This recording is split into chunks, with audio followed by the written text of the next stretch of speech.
Shalom, shalom à tous. Alors aujourd'hui, Elohim veut que je vous partage un songe et son interprétation. Alors, avant de démarrer, c'est un court et bref songe. Mais il faut que je vous explique que ces derniers temps, Elohim m'a guidé à chercher en fait dans sa parole les passages qui parlent des animaux et des créatures.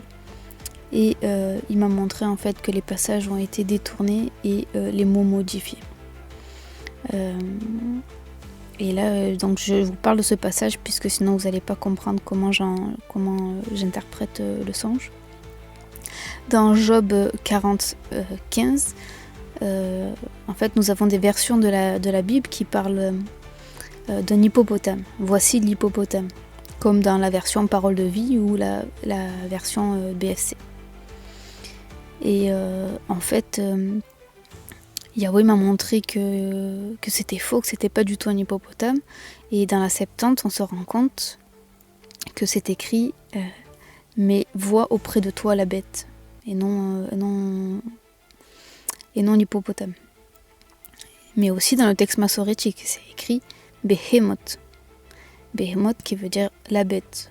Enfin là c'est écrit au pluriel, mais c'est plutôt utilisé comme un nom propre qui désigne une créature puissante. Donc là déjà on voit qu'il y a eu un premier changement puisque c'est passé de la bête à l'hippopotame. Ensuite dans la suite du passage de Job 40 au verset 25, nous voyons dans Parole de vie et BFC, peux-tu pêcher le crocodile ? Une fois de plus, Elohim m'a montré que c'était un mensonge et que ce n'était pas du tout un crocodile. Dans la Septante, on voit qu'il est écrit « Prendras-tu le dragon à l'hameçon ?» Donc vous voyez, on passe du crocodile au dragon.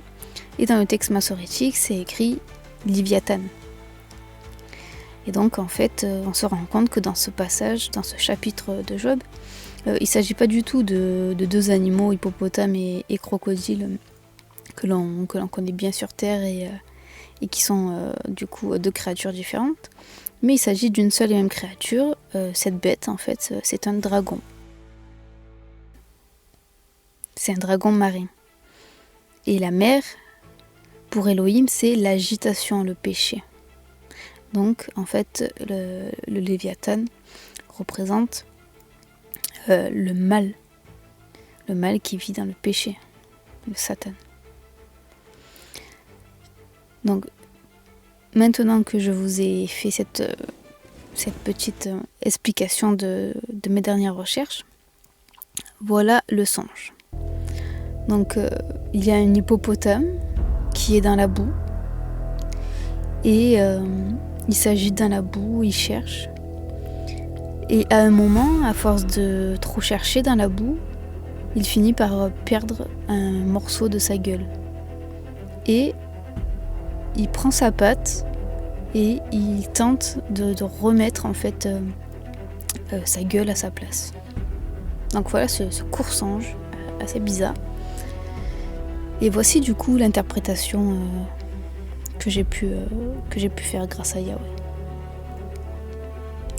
Donc l'hippopotame dans la Bible, c'est en fait le dragon que les copistes ont camouflé.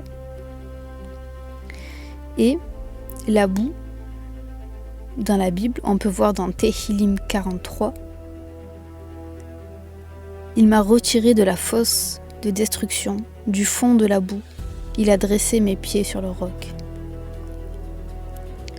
Et dans Yeshayahu 57, 20, « Mais les méchants sont comme la mer agitée, qui ne peut se calmer et dont les eaux agitent la vase et la boue. » Donc, on voit que ça représente le péché et le désordre, la boue dans la Bible.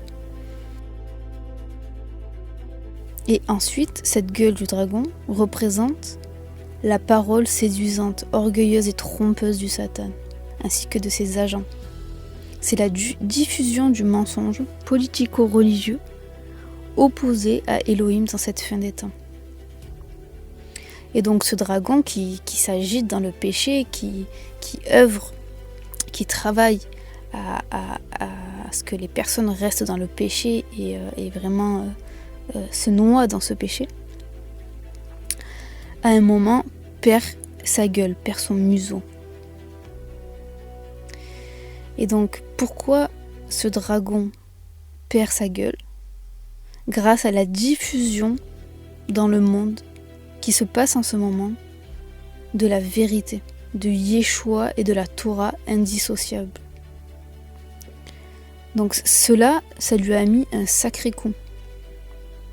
Satan en ce moment est en train de prendre un coup grâce à la vérité qui est proclamée de la véritable assemblée de Yeshua.